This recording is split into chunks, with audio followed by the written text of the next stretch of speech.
Essa luz daqui da frente pode acender, Gustavo, por favor.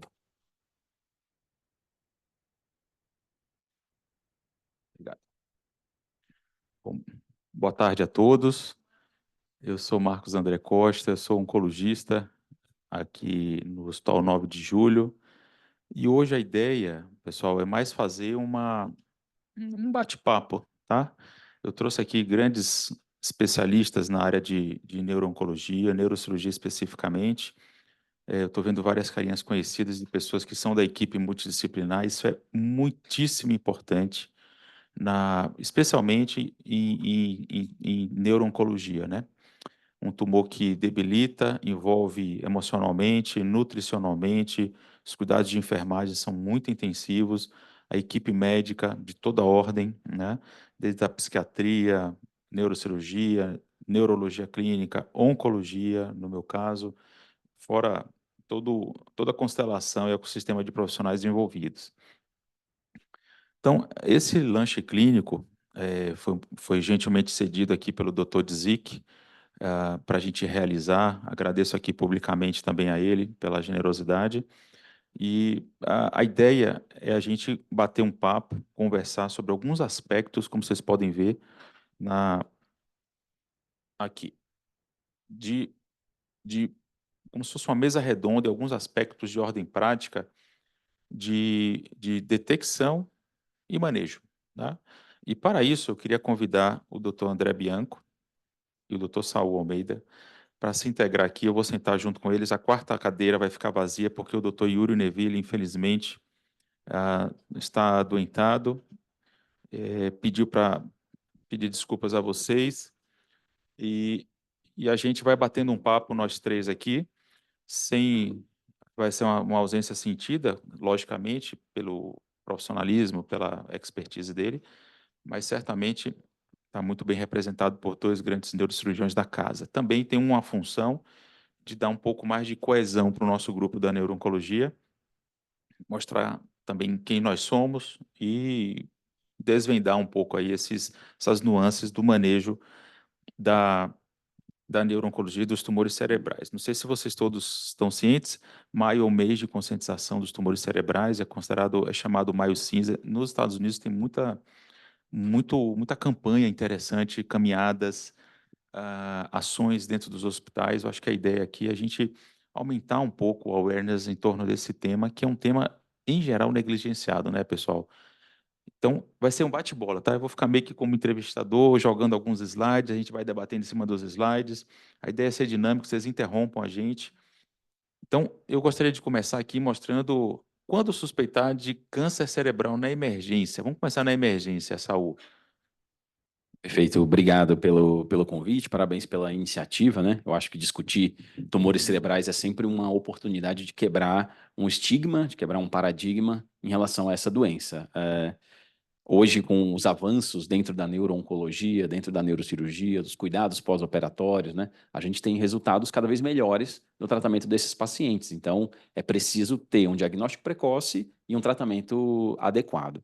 Dentro do contexto da emergência, eu acho que o principal alvo do nosso cuidado, né, são os pacientes que já têm diagnóstico de câncer prévio, né? Esse é um paciente que precisa ter um olhar mais atento, tá? Um paciente que tem um diagnóstico oncológico, ele, por ser um paciente mais complexo, que demanda mais cuidados, ele tem uma procura maior ao atendimento médico, né? Ele acaba muitas vezes sendo a queixa dele acaba sendo menosprezada em função dessa procura constante. O paciente está em tratamento com quimioterapia, radioterapia, tem toda uma questão social e psicológica envolvida com a doença, né?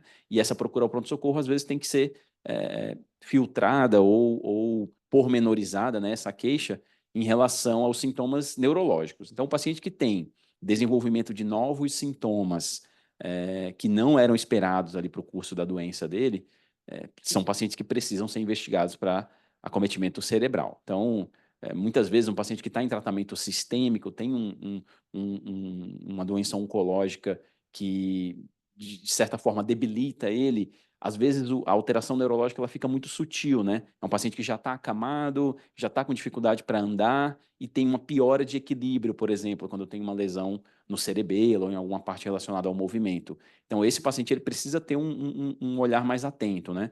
E eu acho que nós, como cuidadores, né, que recebemos esse paciente no hospital, é importante dar muita atenção a quem está ali mais próximo do paciente, então os familiares ou o próprio paciente, né? Falar, olha, apesar dele não conseguir andar com muita firmeza, na última semana ele piorou, ele está mais instável, está com dificuldade de ficar de pé.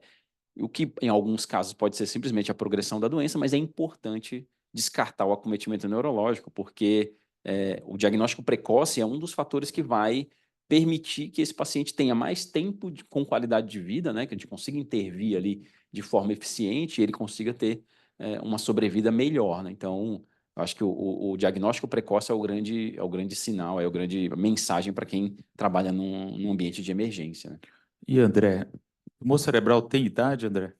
Não, não tem idade. Não, lógico que a gente tem algumas faixas etárias que têm uma prevalência maior, mas não tem idade, não. Eu acho que o Saul falou muito bem, uma coisa muito importante, retomando aí a questão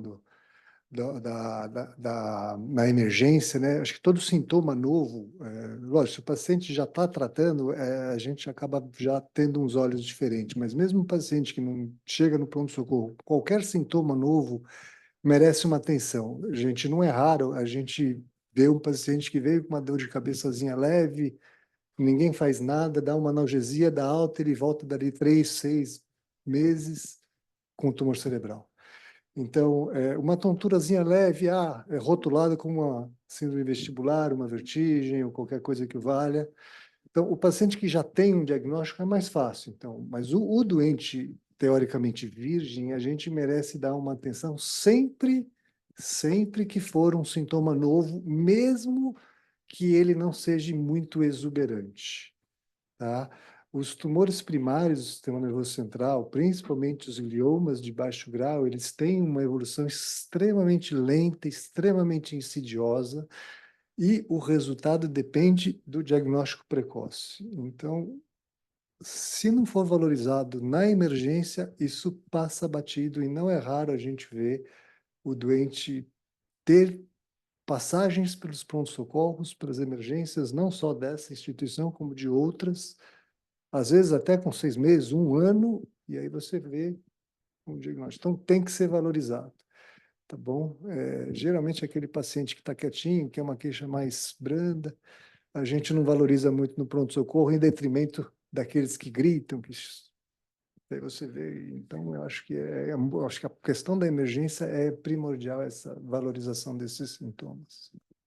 E é um desafio, né, também. Eu acho que defendendo um pouco a pessoa que atende lá na porta ali, a cefaleia é a principal causa de procura ao pronto-socorro, né? A cefaleia é uma causa muito comum.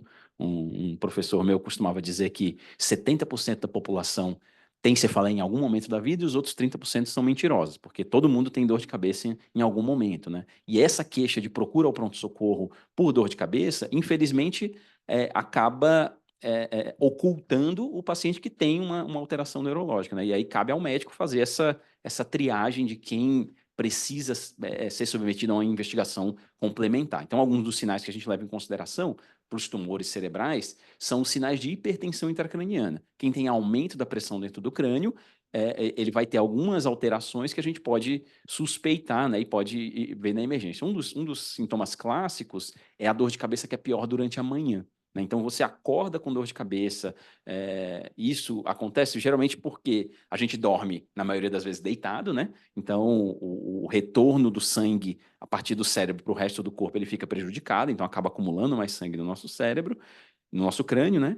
E a gente acaba respirando menos durante a noite também. Então, esse processo de respirar menos acumula o CO2 e acaba aumentando um pouquinho a pressão que já está numa situação limítrofe ali por conta do tumor. Então, uma cefaleia que acorda o paciente, ou o paciente que tem uma dor de cabeça pior no período da manhã, é um sintoma neurológico que às vezes é sutil, mas que pode diferenciar alguém que tem algo mais grave, né? Sintomas outros como vômitos, alteração, déficit de força, né? São mais evidentes e são mais fáceis da gente triar, mas um paciente que chega e fala, olha, eu acordo de manhã com dor de cabeça, quando eu levanto ao longo da manhã a dor melhora, né? Isso não é um padrão habitual, por exemplo, de enxaqueca, né? Que a gente vê mais no final do dia, depois de um dia de estresse, um dia de trabalho, é mais comum ter esses sintomas. Então, tem alguns nuances que vale a pena a gente pontuar. E essa mensagem é muito importante porque o cérebro é uma caixa hermética, onde funções vitais estão muito próximas umas das outras e qualquer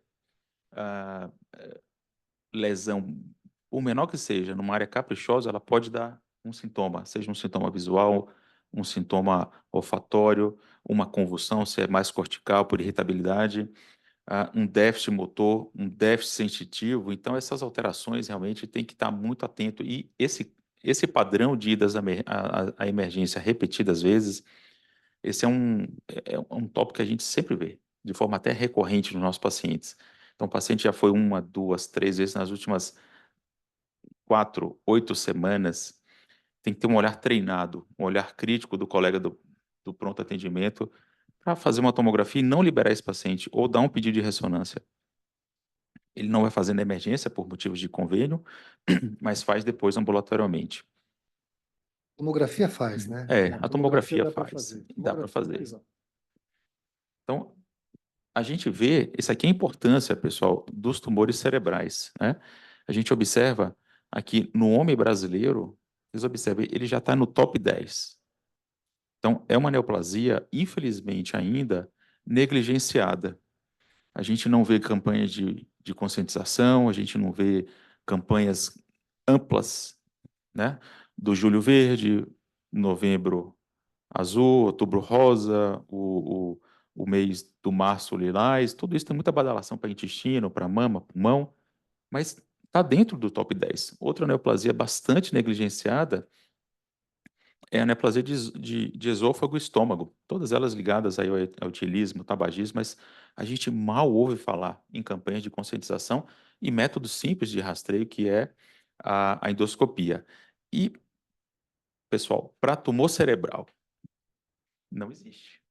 Não existe um método de rastreamento para tumores ginecológicos, ultrassom transvaginal, o Papa Nicolau, né? Você pega ali endométrio, você pega ovário, no Papa Nicolau, no exame especular, você pega os de colo uterino, de mama, obviamente, intestino, PSA, próstata, mas e tumor cerebral? E aí? Esse é um problemão para a gente, né?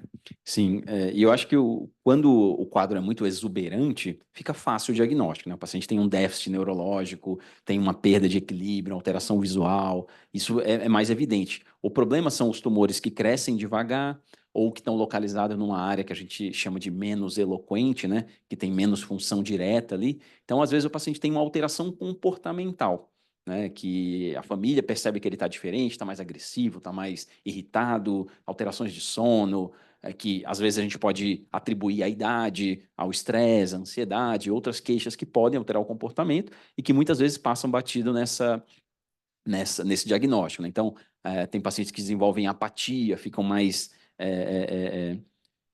se importando menos com as coisas que estão acontecendo ao seu redor. Então, esses sintomas mais discretos, eu acho que são os mais difíceis de serem identificados, né? E é importante a gente ter isso em mente, que pode ser uma alteração neurológica e que precisa ser investigado. Eu acho que assim, em screening como os outros, né? Mama, realmente isso dificilmente vai acontecer, porque do ponto de vista epidemiológico e econômico é inviável para qualquer deliberação dessa. E do ponto de vista estatístico, a incidência, apesar da gente estar aí nos top 10, né, a incidência ainda em comparação às outras lesões neoplásicas, ela ainda é muito baixa. Quando a gente tem um sintoma localizatório primário, um déficit motor, uma alteração de fala, é mais fácil realmente da gente identificar. Agora, sintomas ou déficits ou alterações mais superiores, comportamentais, cognitivas, como o senhor falou bem, realmente é muito difícil, né? Apatia, depressão. E não é raro a gente ver paciente tratando com um psiquiatra que não foi solicitado nenhum exame neurológico, tomando antidepressivo, e de repente você vê lá, tem um meningioma frontal de base de crânio com baita edema e podia ter diagnosticado isso há 10 anos atrás. Eu não acho que a gente vai ter, em nenhum momento, em nenhum país, um screening do ponto de vista neurológico para identificar precocemente como você tem câncer de mama. Mas a tomografia tem que fazer parte do exame neurológico, tem que ser pedido, tá bom? Não é porque é um exame complementar que não deve ser pedido. A tomografia faz parte. Então, o doente mudou, ou é um sintoma novo, tem uma alteração superior. Ah, mas é muito sutil, será que merece? Porque tem a história do convênio, não pode pedir, não sei o quê. Mas tomografia tem que fazer, gente, faz parte do exame neurológico. Não dá para deixar fazer um diagnóstico tardio quando o sintoma fica maior, mais exuberante. Então, tem que fazer parte da rotina. Excelentes comentários. Acabamos de ver chegar aqui o Dr. Leonardo Giacomini, neurocirurgião da casa. Léo, se você quiser sentar aqui, meu amigo, venha, sente aqui com a gente, sente aqui, componha. É mais um bate-papo, tá? A gente tem muito a aprender com você. Senta aqui, a gente quer ouvir seus inputs também. A gente está conversando um pouco sobre apresentação, emergência, formas de apresentação, e acabamos de discutir aqui como não há um rastreio, né, Léo, para os tumores cerebrais. Então, acaba sendo muito reativo em função daí da emergência e os sinais de alarme, que devem chamar muita atenção do plantonista, e o Bianco chamou muita atenção que a tomografia deve ser pedida até precocemente, né, André? Porque o paciente que vai repetidas vezes, mesmo sendo jovem, tem que ser valorizado esse achado, né? E se fazer a propedêutica armada? Não, eu peguei parte da conversa, né? Mas realmente o que o Bianco falou faz parte. Tomografia faz parte. Qualquer mudança de padrão dos sintomas, talvez a gente não tem que esperar um sintoma novo, mas alguma mudança de padrão de sintomas, frequência, enfim, eu acho que faz parte mesmo, porque é realmente uma questão de custo-benefício aí para o paciente para uma detecção mais rápida e um tratamento mais rápido e eficaz.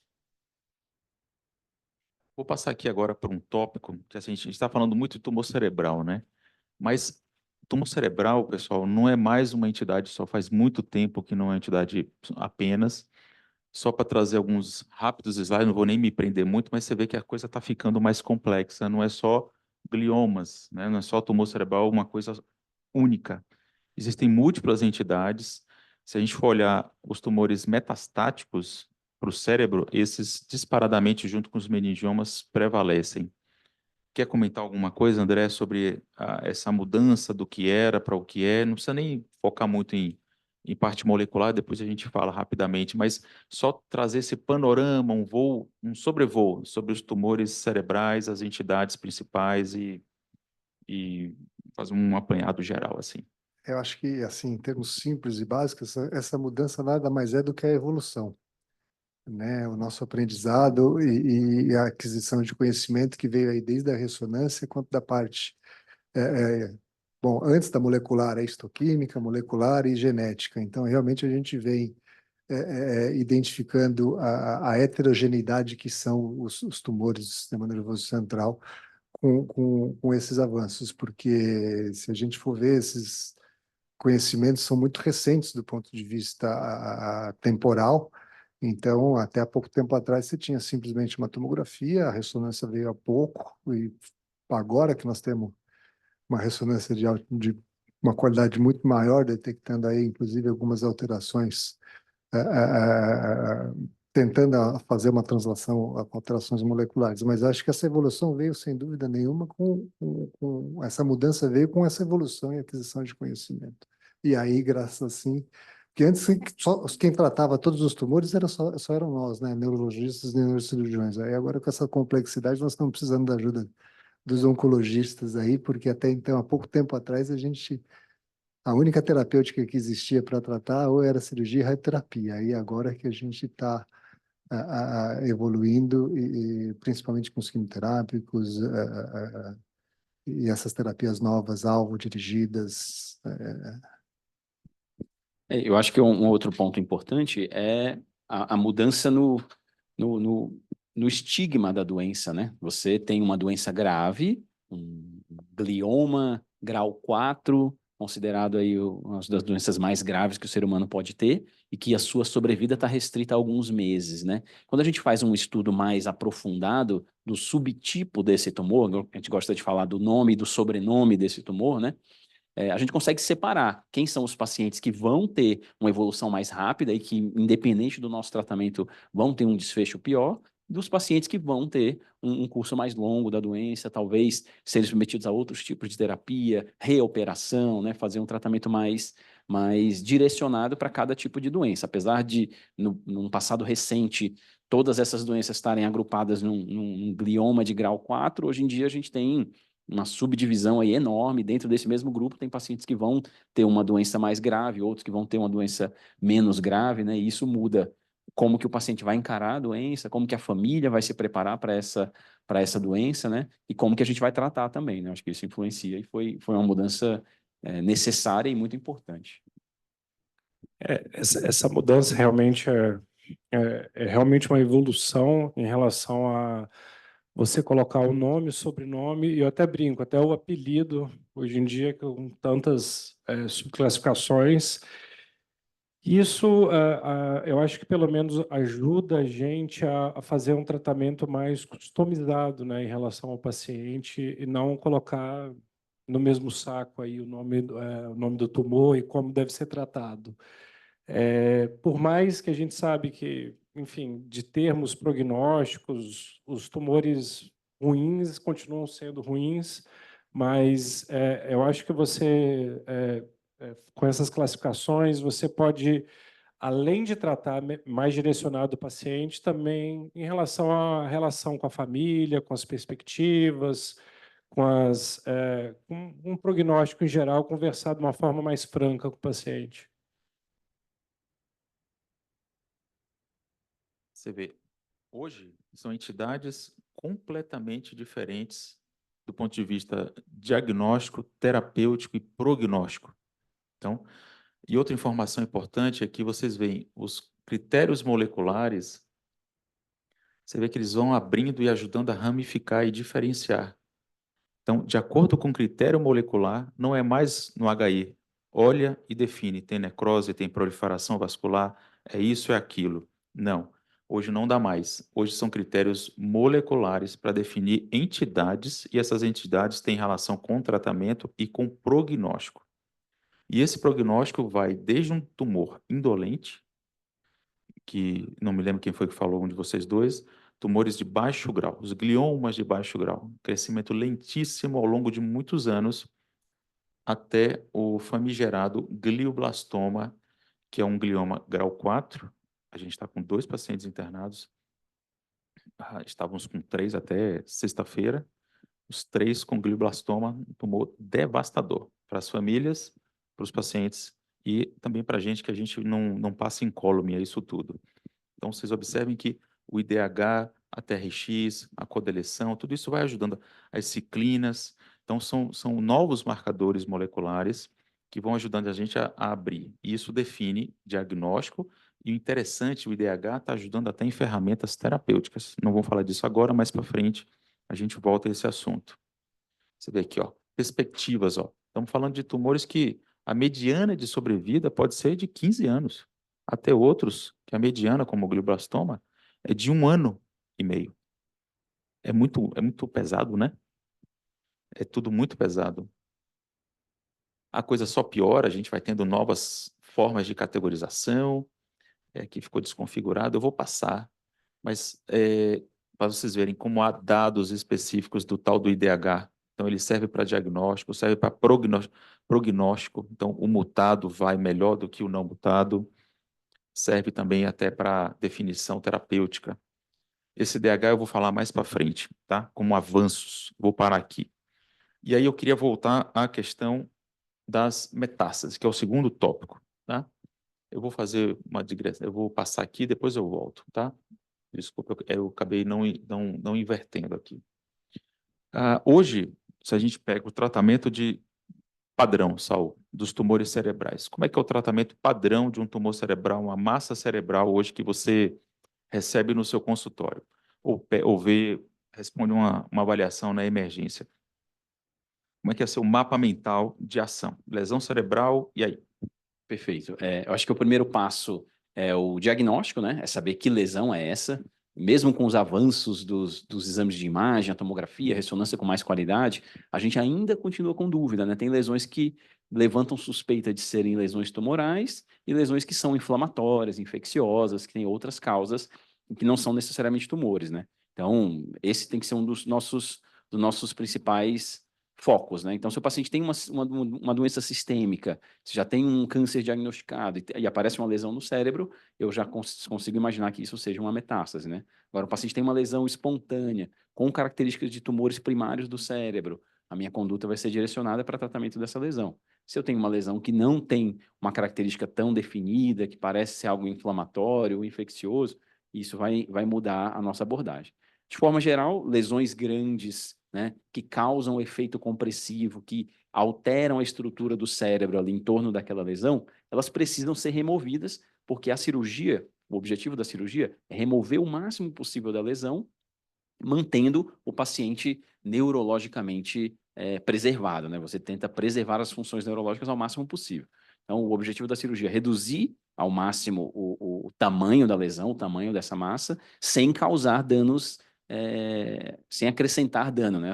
O seu tratamento não pode ser pior do que a doença, né? Você tem que tratar o paciente com o objetivo que ele continue bem como ele está e que você permita que ele receba um tratamento adjuvante. Acho que a grande mensagem que nós, como neurocirurgiões, levamos, né, quando a gente trata esse tipo de paciente, é que o nosso tratamento ele não é quase nunca curativo, né? A nossa intervenção cirúrgica, ela é uma parte do processo. Então, o meu objetivo é que o meu paciente saia bem. Eu não quero que a ressonância dele não tenha nenhuma lesão no pós-operatório. Eu quero que ele esteja acordado e se movimentando e não tenha déficit neurológico e ele consiga caminhar, consiga fazer as coisas dele enquanto ele enfrenta essa doença, né? Porque se você muda o quadro neurológico desse paciente já no início do tratamento, né? Se você é um paciente que era independente para as atividades diárias, e se a sua intervenção torna esse paciente um paciente acamado, que não consegue mais ter o autocuidado, isso muda o prognóstico dele, a chance dele sobreviver já diminui muito, né? Então, a sua cirurgia acaba sendo, tendo menos benefício do que poderia. Então, hoje, a nossa missão no tratamento desse tipo de paciente é manter o paciente bem, tratar o paciente e não a doença, né? Acho que essa é a mensagem. Perfeito. Eu acho que o que mudou muito é que antigamente a gente tinha a mentalidade de fazer uma ressecção radical, independentemente do quadro clínico do paciente, com o objetivo principal de aumentar a sobrevida do paciente. Hoje em dia, a gente está com uma tendência muito mais em preservar o status quo, a qualidade de vida do paciente, tá? Do que a gente ter uma sobrevida com ele acamado indefinidamente. Quer dizer, isso não faz mais sentido, né? Então, essa preservação, hoje em dia, acima de tudo, é o ponto-chave, tá? Voltando aqui nas metástases, só para dar um gancho que é interessante, a ressonância ela tem uma sensibilidade altíssima em detectar pequenas lesões. Lógico que às vezes é fácil em diferenciar se tem um efeito de massa, comprimindo estruturas, ou se é mais ou menos alguma coisa inflamatória ou infecciosa. Salvo raras exceções que a gente tem processos inflamatórios infecciosos que promovem um efeito tumoral, mas isso já não é mais o dia a dia. Mas ela não tem uma especificidade em dizer realmente se é isso, que tipo de tumor ou não. Então, o procedimento cirúrgico, às vezes, ele sem dúvida nenhuma, é primordial para o diagnóstico dessa lesão. Tá bom?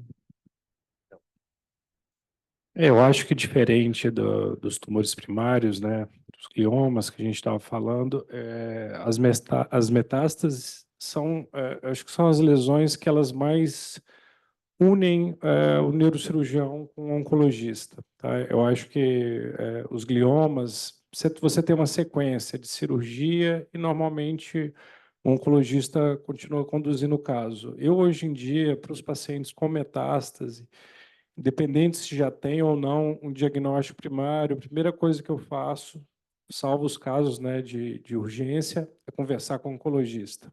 Ter uma definição em conjunto em relação ao tratamento. Eu acho que fica mais fácil, a gente fica mais seguro do ponto de vista do tratamento em si, né, do momento para o paciente. Então, eu acho que é muito mais nas metástases do que dos tumores primários, essa relação do neurocirurgião com o oncologista, ela é extremamente importante. Bem, os meninos falaram sobre o tratamento, a importância do tratamento cirúrgico é algo basilar. Então, uma cirurgia bem feita é meio caminho andado. Mas não é tudo, infelizmente, dada a natureza dessas lesões. São lesões, principalmente os gliomas de alto grau, e aí se inclui o glioblastoma. É uma doença que você vê, mas nem tudo que existe você está vendo. Então, existem ramificações microscópicas, tentáculos que vão se permeando por dentro do tecido cerebral. Por isso que é tão importante esse protocolo STUP aqui, que é o protocolo que consagrou, então, o tratamento multimodal, equipes multidisciplinares participando. Então, um protocolo consagrado há 20 anos, praticamente, que a gente não tem grandes novidades, nenhum grande acréscimo. Então, esse protocolo consiste nesse protocolo STUP, que vem do nome do Roger Stupp, que é um suíço, hoje está radicado nos Estados Unidos. Então, ele consagrou operar, depois fazer radioterapia, seguida de uma indução de rádio mais temozolomida, que é a quimioterapia que acho que muitos de vocês já ouviram falar, o Temodal. Então, rádio mais temozolomida numa fase de indução e depois uma manutenção com dose mais alta por 6 meses. Ele mostrou um ganho de sobrevida, então sobrevida global mediana. Então, a gente está falando de, observem, a sobrevida mediana, 14 meses, né, para um glioblastoma. É algo dramático para um glioma de alto grau, talvez o mais agressivo, talvez não, certamente o mais agressivo e um dos top 5 aí do corpo humano em termos de agressividade, junto com alguns outros. Vocês observem que 26%, olha a quantidade de paciente que já ficou pelo caminho aqui, ó. Estamos falando de um glioma muito agressivo, né? Um tumor muito agressivo. 75% desses pacientes, mesmo com a melhor evidência, operando com caras top como Léo, Saul, André, fazendo radioterapia bem feita, num bom serviço, fazendo acompanhamento oncológico com a temozolomida, a gente está falando de 75% dos pacientes que não chegam a 2 anos. Isso é dramático, né? Isso tem teve um pequeno ganho aqui com essa nova análise. Mais uma vez, esses testes moleculares sendo incorporados ao nosso dia a dia e essa metilação, que é um teste molecular, a gente observa que quem é metilado responde um pouco melhor e as curvas ficam um pouquinho mais destacadas, mas também não é nada super fantástico, né, pessoal? Esse é o tratamento basicamente estándar. Hoje o tratamento estándar, 9 de julho, qualquer hospital de São Paulo, do Brasil, é o protocolo STUP para os gliomas de baixo grau. Para os gliomas de alto grau. Para os gliomas de baixo grau, André, em que situação você seguiria esse protocolo de fazer uma radioterapia depois da cirurgia ou até adicionar, é uma pergunta provocadora, mas até adicionar temodal para um glioma de baixo grau? O glioma de baixo grau tem uma particularidade que habitualmente eles acometem os pacientes mais jovens. E não é raro a gente ver aí paciente com 20 e poucos anos sendo diagnosticado com glioma de baixo grau. E eu tenho um pouco de medo, de aversão à radioterapia em paciente jovem com sobrevida prolongada. Antigamente a gente tinha uma linha de raciocínio que se identificava lá uma alteração de sinal, mesmo com uma suspeita alta de um glioma de baixo grau, a intenção, a ideia prévia era você observar, esperar ele mudar, ou esperar ele crescer, ou esperar pegar contraste para você agir. Hoje em dia a gente sabe que a única coisa que muda o prognóstico e a sobrevida desses pacientes é você fazer a maior ressecção possível, preservando, obviamente, o que o Saul falou, a qualidade de vida do paciente. E deixando o mínimo de resíduo tumoral para o André conseguir tratar, e eu espero que novas medicações e novas drogas cheguem, do ponto de vista não só de química, como da imunoterapia, porque eu morro de medo de radioterapia. Então, eu demoro um pouco até para indicar uma radioterapia. Então, glioma de baixo grau acessível, a primeira opção é a ressecção cirúrgica, obviamente. O temodal, sim, quimioterapia, e dependendo aí da heterogeneidade do tumor, novos trials já estão acontecendo, novas medicações estão ocorrendo aí, então a gente vai ter uma propensão a indicar a terapia oncológica e deixar a radioterapia para um plano secundário. Eu acho que a evolução do tratamento, assim como a nossa cirurgia melhorou com a imagem intraoperatória, com a neuronavegação, com a monitoração intraoperatória, então a gente consegue operar o paciente e identificar quais são as áreas do cérebro que têm maior função ali próximo do tumor e preservar essas áreas, né? A nossa cirurgia melhorou e os outros tratamentos também melhoraram, né? Então acho que no passado as terapias complementares para os tumores cerebrais, elas eram restritas aos pacientes que tinham uma progressão, que tinham uma doença mais agressiva, vamos dizer assim. Mas eu acho que olhando retrospectivamente, todo mundo que tem um tumor desse tipo, invariavelmente vai progredir. A doença ela não vai desaparecer, ela não vai melhorar espontaneamente. Então, acho que existe uma tendência atual a tentar tratar de forma mais agressiva e mais precoce, né? Eu acho que como o tratamento melhorou, assim como a radiocirurgia, né? Que é uma evolução da radioterapia. Antigamente a gente fazia a radioterapia do cérebro inteiro, e isso prejudicava muito o funcionamento do cérebro, né? O paciente desenvolvia alterações de pensamento cognitivas, começava a ter dificuldade no trabalho e coisas do tipo que não eram aceitáveis para um paciente jovem, né? Você fazer uma radioterapia que vai tornar essa pessoa com incapacidade cognitiva de pensamento, né?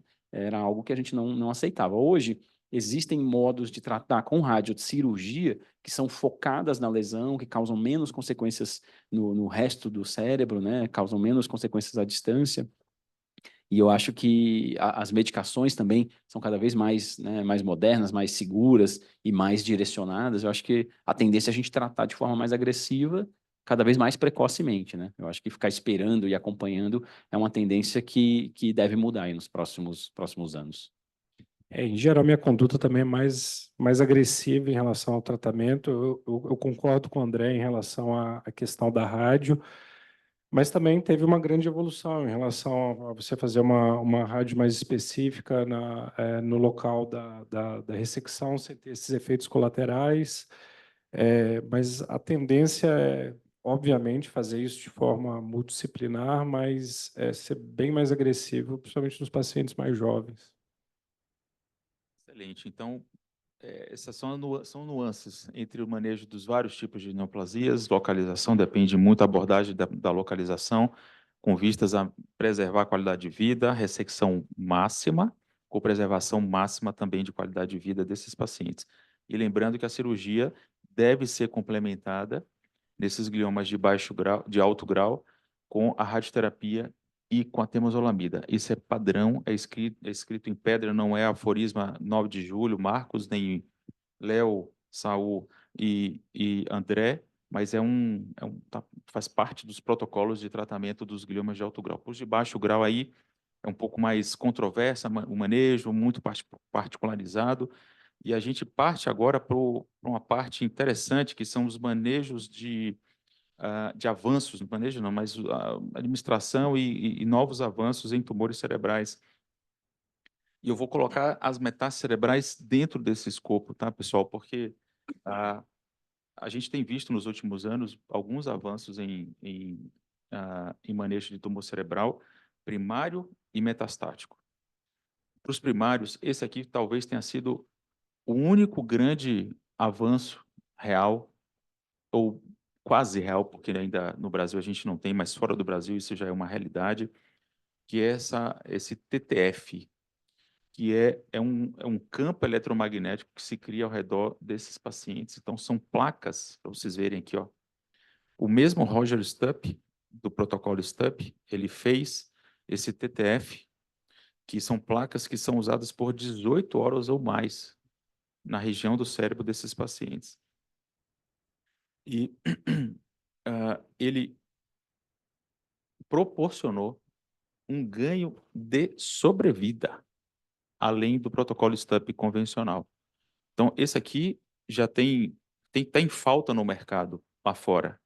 Então, o fabricante não tem nem previsão de trazer para o Brasil e expandir mercado porque está em falta. Esse foi talvez o grande avanço aí nesses 20 anos desde o protocolo Stupp, que são placas com com campos magnéticos. Isso foi tão interessante que está se expandindo para outras neoplasias, neoplasias de pulmão. O Dr. Felipe, oncologista, também pode dizer melhor. A neoplasia de pâncreas tem alguns trabalhos, mas a gente não vê isso chegando ainda nos próximos anos, materializando como uma realidade no Brasil e nem nessas outras neoplasias não gliomas. Então, esse é um avanço em tumores primários, fazendo parte dessa conversa da gente hoje. Vocês querem comentar alguma coisa disso aqui? Eu acho que um dos pontos interessantes dessa terapia, né, é o custo para o paciente, não o custo financeiro, mas o custo do paciente ter que usar esse aparelho durante 18 horas, tem que raspar o cabelo, tem que colar essas plaquinhas no couro cabeludo. Então, é um ganho real, mas com um custo de qualidade de vida aí que eu acho que tem que ser pesado, né? A gente vê muito em congresso fora a utilização desse tipo de sistema, mas eu ainda não tive experiência, né? No Brasil a gente ainda não tem isso, mas eu tenho um pouco de ressalva em relação a essa terapia. Eu acho que é muito interessante.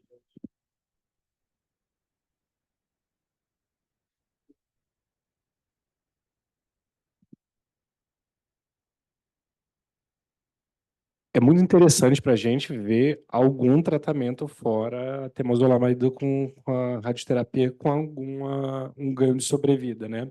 Mas eu também me questiono em relação a isso. Um paciente que ele sabe que ele vai ter um aumento de sobrevida relativamente pequeno, mas vai ter, só que 18 horas do dia ele vai ter que fazer esse tratamento, né? Então, a questão da qualidade de vida entra quase como uma morbidade pelo fato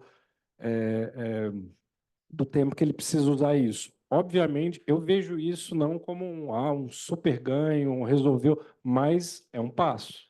Talvez para frente, isso pode ser otimizado de alguma forma para ficar mais fácil e sim mais, vamos dizer, factível para o paciente usar e ter uma boa adesão. Concordo plenamente, viu, Léo? Então, assim, apesar de você ter um aumento daqueles 14 para 20, mas também não é a bala mágica, né? Com um custo pessoal para o paciente que não é desprezível. E aí a gente passa, eu vou passar aqui um pouquinho para os tratamentos das metástases. Então, esse é um grande avanço, né, Saúl, André e os oncologistas aqui. Tem vários oncologistas aqui. Então, eu vejo hoje em neuro-oncologia os principais avanços não no manejo do tumor primário, mas novos ângulos de abordagem das metástases cerebrais. Vamos comentar um pouquinho primeiro assim do problema metástase cerebral. Quer começar, André? O porquê metástase cerebral deve ser, quando desconfiar, em quem desconfiar e por que isso é um problema real hoje em oncologia ou neuro-oncologia? Bom, se desconfiar quando você tem já uma lesão primária, né? Acho que é a primeira hipótese, né? Você já tem um tratamento prévio cometendo e o paciente desenvolve um sintoma e aí você então diagnostica uma lesão ali.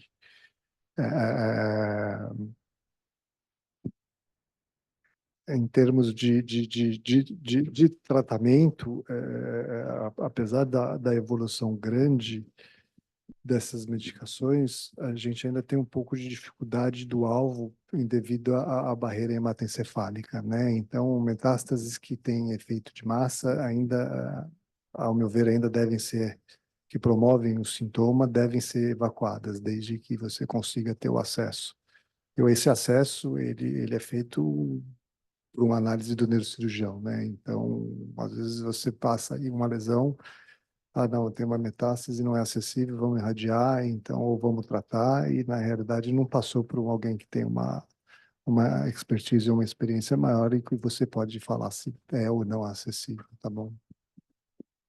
Eu acho que uma importante mensagem é que se a lesão metastática chegou no cérebro, ela chegou em todos os outros lugares, né? Acho que tem uma estatística interessante que cerca de 50% das metástases cerebrais têm lesão metastática em outros órgãos. Então, a nossa função como neurocirurgião, ela acaba sendo limitada, né? A gente tem que lembrar que é uma doença sistêmica, ela não é uma doença localizada, ela não é aquela imagem que eu estou vendo na ressonância. Tem células que eu não consigo ver na ressonância que estão ali espalhadas pelo cérebro. Se a gente tira essa metástase, outras lesões podem vir a surgir. Cerca de metade dos pacientes que têm metástase tem mais de uma lesão no próprio cérebro, visível na ressonância, fora as que a gente não consegue ver. Então, acho que esse avanço do tratamento sistêmico, né, de novas opções de terapia, são muito positivas para o paciente. Acho que quem aqui cuida de pacientes graves no hospital lembra de 10 anos atrás, a metástase, por exemplo, do melanoma era algo que praticamente não tinha o que se fazer. Era um diagnóstico definitivo de óbito e poucas opções de tratamento. E hoje a gente vê a mudança no curso dessa doença, né? O paciente que vive hoje com qualidade de vida, recebendo uma medicação que mudou o curso da doença. Então, acho que esses avanços específicos para as doenças sistêmicas como um todo, né, acabaram melhorando o nosso tratamento das metástases cerebrais, foram muito positivos e tem que continuar. Manejo de metástase cerebral, o André falou, tem um primário, tem um sintoma novo, uma dor de cabeça, uma convulsão, tem um déficit neurológico, um déficit que não existia, ou uma piora, eventualmente, um déficit já prévio, é necessário refazer a ressonância. E essa ressonância vai guiar, então, a conduta. Então, o manejo, né, André e Saul, vai depender muito da quantidade de lesão, da localização da lesão, dos sintomas associados, do tamanho dessas lesões e também até do prognóstico. Se é um paciente com prognóstico de 3 meses, não faz sentido nenhum se operar. Se é um paciente com uma lesão, 2 lesões em área não eloquente, por que não operar? Sendo que o resto no corpo está controlado. Então, são jogos que a gente vai e volta, tem que sentar, debater, a gente tem que levar para o tumor board, para as discussões. E, recentemente, esse foi um dos grandes avanços, né? Então, caminhando aí para a parte final do nosso encontro aqui, a gente vê hoje que, se é uma lesão pequena, sem sintoma, esteja não causando nenhum grande sintoma para o paciente, em área não eloquente, a gente lança a mão dos testes moleculares. Hoje a gente faz um teste chamado NGS, sequenciamento de próxima geração. É rápido, em torno de 20 dias. Isso é lançado, a gente usa isso bastante em múltiplas neoplasias, em mama, em pulmão, tumores gastrointestinais, tumores urológicos menos, melanoma. Então, aqui são só alguns exemplos desses alvos, e para cada um deles existem uma ou mais drogas alvo, ou sejam tirosinoquinases, drogas orais, ou drogas venosas, com penetração extranervoso central. Pessoal, então, a gente tem um paciente com 3 lesões, assintomático, tumores acionáveis, a gente detectou alguma dessas lesões aqui, algum desses alvos, com uma lesão com algum desses alvos. Como é que tem sido a conversa de vocês com os oncologistas? Vocês vão fazer a droga e esperar a resposta, dada a penetração extranervoso central? Vão operar? Como é que vocês jogam com essas informações? Eu acho que o que o Leonardo comentou no início, né? Essa relação com o oncologista é muito importante, né? Ter uma proximidade ali na decisão do tratamento é muito importante. Acho que a localização da lesão e o tamanho são fatores que a gente leva muito em consideração. Então, se é uma lesão, por exemplo, na fossa posterior, que vai causar uma hidrocefalia, e isso se tornar uma causa de morte do paciente, por exemplo, a gente trata mais precocemente, trata com mais agressividade. Uma lesão pequena, localizada na região frontal, com poucos sintomas, com diagnóstico já estabelecido, sabendo que esse paciente vai responder bem ao tratamento sistêmico, né? A gente fica mais favorável a acompanhar, né? Então, essa decisão ela é individual do paciente e da equipe multidisciplinar que está tratando. Realmente, aí essa abordagem ela tem que ser bem multidisciplinar e fica até difícil você falar, para esse tipo de tumor, minha conduta é essa, para esse tipo de tumor, a minha conduta é essa, mas depende, né? Depende do controle sistêmico da doença, tamanho da lesão, localização da lesão. Então, realmente, Marcos, essa é a melhor forma de individualizar, levar para o tumor board, conversar, ver direitinho com o paciente, para poder fazer uma customização do tratamento. metástase, ela falou muito bem, ela é uma doença sistêmica. Então, a gente vê lesões maiores do que 3 milímetros na ressonância, 2 milímetros, aí você já fica meio em dúvida. Então, a cirurgia ela é mecânica, gente, ela é anatômica. Então, a abordagem cirúrgica é para aquele paciente com lesão com sintoma. Se o paciente tem lesão pequena e está assintomático, é óbvio que o procedimento cirúrgico não vai se beneficiar, não vai trazer benefício. Aí a gente precisa tratar sistemicamente o paciente, tá bom? Então, os melhores resultados de cirurgia são, como ela é mecânica, você tira o efeito de massa para lesões com volume, tá bom? Agora, a doença, a gente tem sempre que lembrar que ela é sistêmica. E aí vale aqueles 5 pontos que você falou muito bem: estágio da doença, qualidade de vida, sintoma dos pacientes e sobrevida.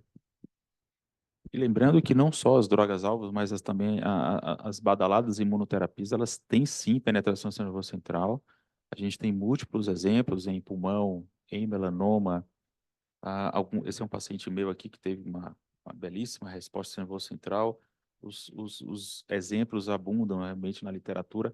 Então, são todos exemplos de pacientes. Se tem uma lesão pequena, que a gente sabe que está assintomático, eu particularmente, e o paciente não quer ser submetido a uma cirurgia, pelo menos nesse momento, ou uma radioterapia, a gente pode tentar, obviamente, dentro de um range de segurança para o paciente. A gente está caminhando também próximo aqui, eu queria só trazer mais esse grande avanço. Eu fiquei na Carolina do Norte, na Universidade de Duke, especificamente com o Dr. Sampson e a doutora Desjardins, que foi a autora desse trabalho aqui, com vacinas de poliovírus, para tumores primários cerebrais. Isso é um grande avanço. Realmente, eu acho que a gente vai ouvir falar bastante disso. Foi matéria do 60 Minutes. Então, eles inoculam um extrato retirado do tumor, faz uma manipulação ex vivo e reinjeta na cavidade. E a gente pode ver aqui, ó, são todos casos lá do centro de Durham, com respostas muito interessantes. Eu acho que isso, assim, a casuística é pequena, mas está caminhando celeremente para se ter uma massificação de, assim, vai demorar bastante para chegar no dia a dia de consultório, mais ainda para chegar no Brasil, mas é algo que está correndo, está acontecendo. É só para vocês saberem, o Carticel também, que está super badalado, tem coisas acontecendo. Saiu recentemente, agora, em abril de 24, um Carticel para glioblastoma, algo muitíssimo interessante, tá certo? E eu vou voltar aqui só para a gente trazer essa parte final. Lembra que eu falei para vocês do tal do IDH?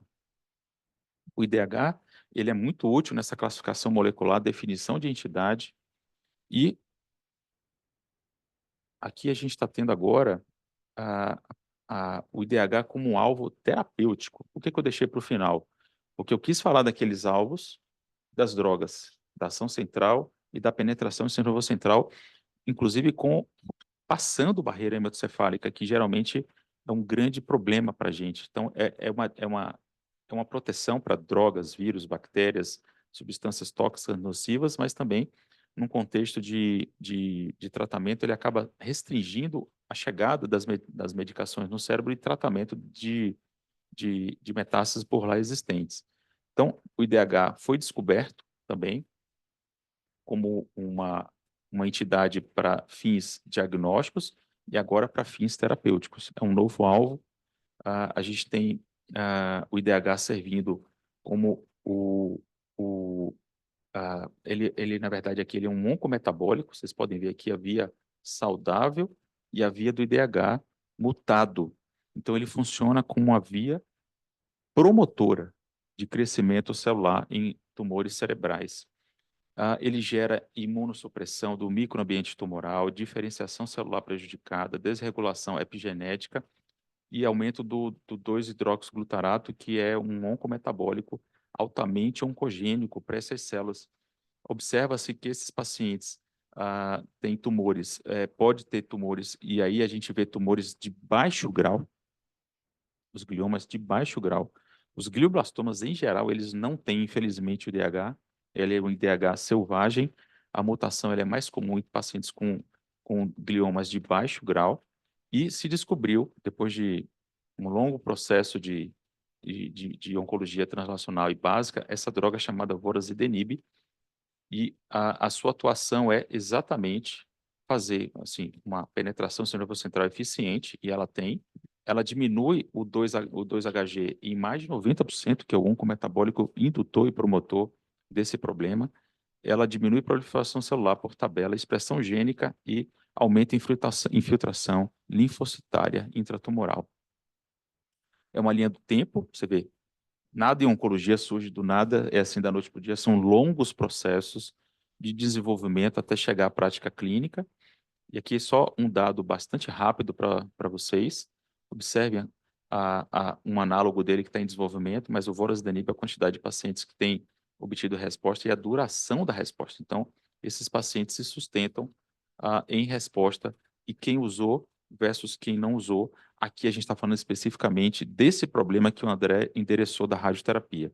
Então, um paciente jovem, imagina, um paciente jovem, com um tumor recidivado, e esse paciente, a opção dele hoje em dia é radioterapia.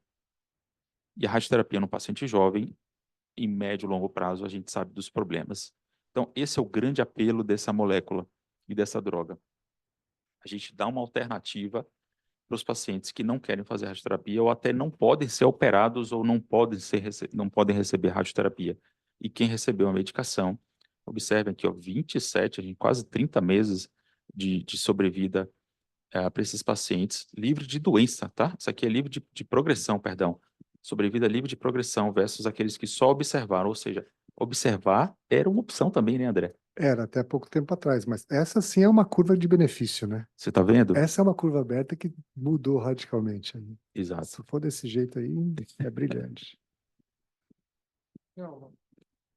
Saúl. Eu acho que são coisas que deixam a gente entusiasmado, né? Eu acho que nós, como neurocirurgiões, nos frustramos com os tumores cerebrais como um todo, porque a nossa função, como eu falei, ela é muito pequena ali. A gente tira o tumor e ele volta a crescer, ele cresce em outro lugar, a doença sistêmica se manifesta, e ver esse avanço aí no tratamento sistêmico, eu acho que é muito positivo para a gente, né? A gente fica feliz que os nossos pacientes vão ter mais benefício. Muito bem. O nome desse estudo é o estudo INDIGO, tá? Ele foi apresentado na ASCO, foi uma grande repercussão no Congresso americano. Você vê que depois de longos e longos anos, a gente teve o TTF e agora o vorasidenib, publicação New England, em agosto do ano passado. Então, foi algo muitíssimo interessante, assim, que chegou para a gente, vai chegar na prática para esses pacientes com gliomas de baixo grau IDH mutados e que tem essa opção de deixar a rádio um pouquinho de lado, André. Com a questão estatística, mas a do TTF, essa curva é muito mais bonita. Essa trouxe muito mais benefício. Está falando de gliomas de alto grau e baixo grau. Né, mas é uma opção e muito boa.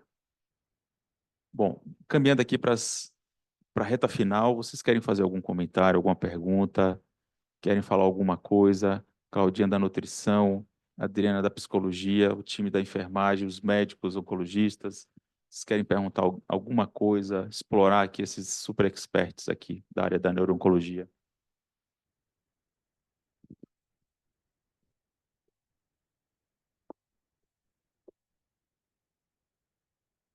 Só queria comentar como eu acho que a gente espera, já vive, mas a gente espera para um futuro não muito distante, uma maior interdisciplinariedade nos tumores do sistema nervoso central. Porque antes não havia. Assim, quando eu era residente, não havia. Chegava o diagnóstico, geralmente pelo neurologista ou pelo neurocirurgião, ia para o neurocirurgião operava, mandava para o oncologista. Claro, esse é um fluxo que eu acho que ainda predomina, dada as limitações que a gente ainda tem de recursos, né? Mas esses dados que vão acrescentando vão mostrando cada vez mais o debate interdisciplinar que a gente já tem na questão da meta, né? A metástase cerebral. Antigamente não tinha conversa. Quantas metas tem? 2? Tem efeito de massa, tal. Não dá para irradiar, bom, cirúrgico, né? Hoje a gente já está discutindo. Não, tem biomarcador, dá para responder, dá para tentar antes o osimertinib, qualquer coisa do tipo, qualquer tinib desses daí, né? Então, eu acho que só vai mostrar. E por que eu estou falando isso? Como corolário disso, nós teremos que ter institucionalmente cada vez mais grupos ou núcleos terapêuticos. Acho que esse vai ser o grande desafio do nosso hospital em todos os aspectos para os próximos 5 anos, é nós formarmos grupos terapêuticos, o grupo de pâncreas, o grupo de sistema nervoso central, o grupo de cabeça e pescoço, o grupo de pulmão, porque a discussão vai ser sempre essa, a discussão vai ser sempre essa, e quanto mais unilateral é a tomada de conduta, geralmente piora os resultados, né? Cada vez isso mais presente em oncologia. Deixa eu só pegar um pouco o gancho do Felipe. Em primeiro lugar, eu parabenizo o Marcos, né, por ter reunido esse módulo. Acho que é uma coisa importante, né? A gente tem que fazer mais isso, né, de reunião dos especialistas de forma multidisciplinar, né, como o Felipe colocou. Eu só queria colocar uma dificuldade pessoal, né, em relação a esse tema. Uma época da minha vida, eu me dedicava a tratar os pacientes com glioma. E o motivo que me fez decididamente, ou pelo menos conscientemente, dizer para mim que eu não tinha vocação para isso, ou pelo menos era muito difícil para mim, era a dificuldade que você tem diante de um paciente nessa situação e que perde a capacidade de entender o que se passa com ele, de comunicar para você o que se passa com ele, né? E de cortar a tua possibilidade de tentar você entender o que se passa com ele, porque ele não sabe comunicar. E o que você fala é mais ou menos como eu tinha a sensação de que quando eu falava alguma coisa, é mais ou menos como você abrir um travesseiro de penas no vento, né? Então, as penas vão para algum lugar que você não consegue buscar mais. Então, uma angústia que eu tinha era daquilo que eu falava, eu não sabia se o paciente entendia exatamente o que eu queria dizer, mas eu não ia ter chance de consertar se porventura ele tivesse entendido de uma forma negativa, não ia ter como consertar, porque era como e tinha ido para algum lugar a compreensão que eu não conseguia mais capturar. Isso me causava uma angústia grande. Essa foi uma das razões que eu me percebi meio, entre aspas, incapaz de tratar esses pacientes. E o que mais, na época, estou falando de algo em torno de 15 anos atrás, eu sentia muita falta, né, do acompanhamento neuropsicológico para esses pacientes. Quer dizer, eu sei que hoje se avançou um pouco, né, em relação vamos chamar de fisioterapia neurocognitiva, alguma coisa assim, né, para aqueles indivíduos cuja topografia do tumor afetava, né, ou dificultava certas circuitarias cerebrais e que impedia. Eu espero que a gente esteja melhor hoje nisso e que, de novo, alimenta um pouco essa ideia de que essa, mais do que nunca, é uma área, eu acho talvez uma das áreas mais importantes quando a gente fala em multidisciplinaridade.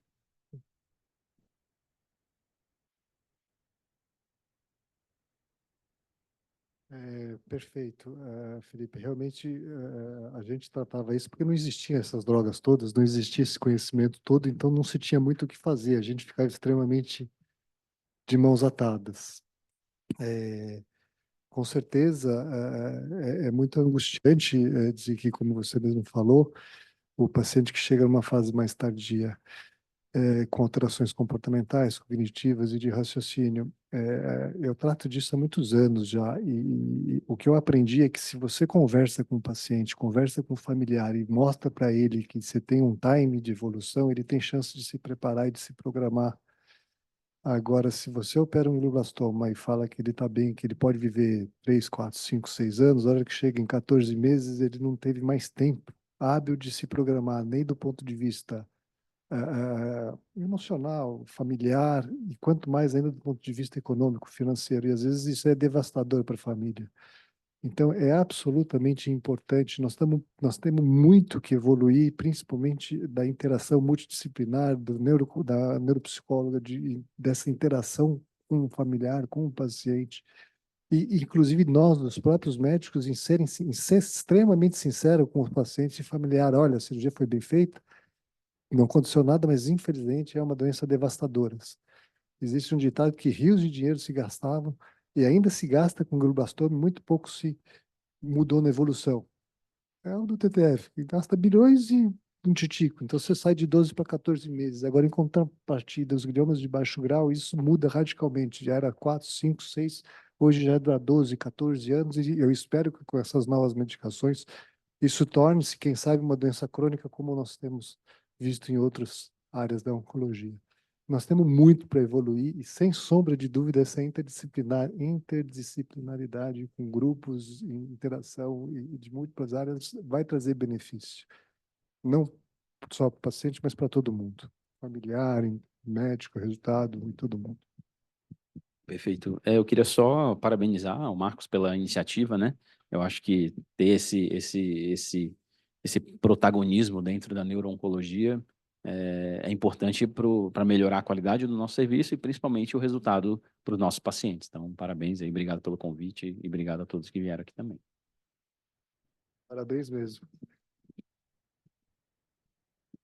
Eu queria dar os parabéns aqui para o Marcos, que eu já conheço há um bom tempo ele, eu sei da competência, acho que foi uma aquisição espetacular mesmo, né, para o hospital.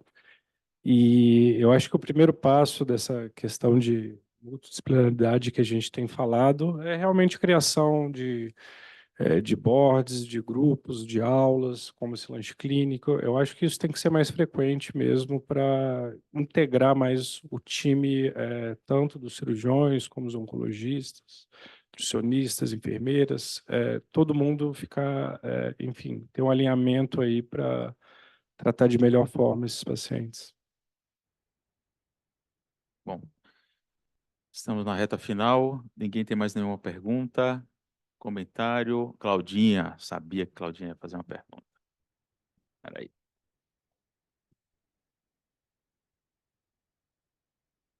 Bom, primeiro dar parabéns, que realmente a aula foi excelente.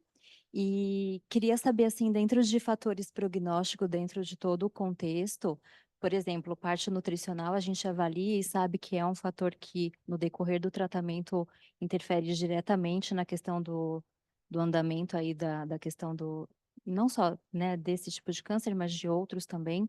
Então, paralelamente a toda essa questão, o que serviria de fator prognóstico para a gente acompanhar e também identificar isso em algum paciente?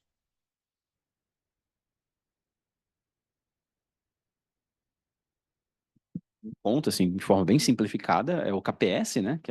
Seria a capacidade para o paciente realizar as atividades de vida diária, né? Então, o estado nutricional dele acaba entrando nessa nossa avaliação, né? Um paciente que tem um déficit nutricional, que tem uma perda de massa muscular, às vezes influencia a nossa conduta de tratamento, né? Um paciente que não vai se beneficiar de uma cirurgia caso ele não tenha um status clínico, né? Um quadro clínico geral adequado.